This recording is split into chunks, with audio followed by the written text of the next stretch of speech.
for 2 years sejak 2023. Alhamdulillah, my uric acid has gone down. Saya Syahrudin bin Ibrahim.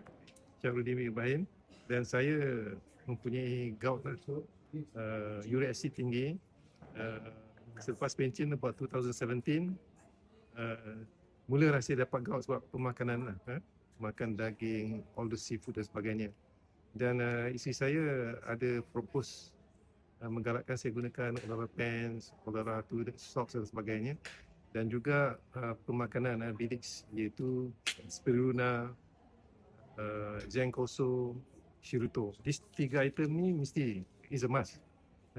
Dan Alhamdulillah, saya punya uric acid has gone down. Okay, has gone down.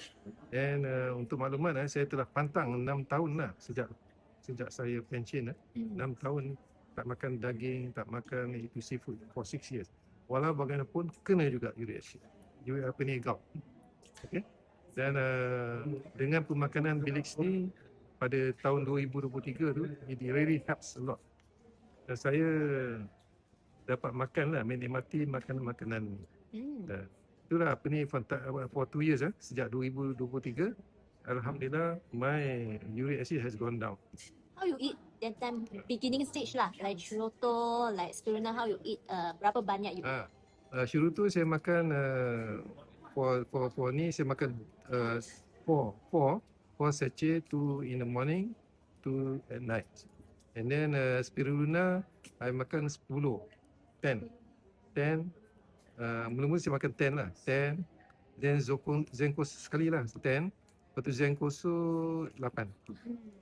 And then sebab recently lah 6 months saya makan banyak, lebih sikit sebab pemakanan lah. Sebab kita makan kadang-kadang tak dapat elak lah, yang dijamu oleh tetamu, yang dijamu oleh kawan-kawan dan sebagainya lah. Ikan bilis, all the seafood, so saya ambil extra lah. So Alhamdulillah, ia dapat mengurangkan uric acid, and then my gout subsides lah. Dia dapat kurangkan lah, Alhamdulillah. That's the best thing I can ni lah. If not, I won't enjoy. Berapa lama you eat and pakai only your gout reduce? In fact, saya makan makanan Bilix ni almost hingga sekarang, 2023 sampai sekarang ni.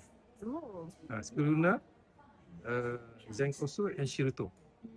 Almost 2 years plus. You also wearing for 24 hours kan? Yes. Yalah. Except mandi lah kan, kena buka lah kan. Olara pants dan sebagainya, socks especially. Itulah. Boleh. You straight away dapatkan semua ke, ataupun you slow add in lah, you dapatkan for the socks first, then only add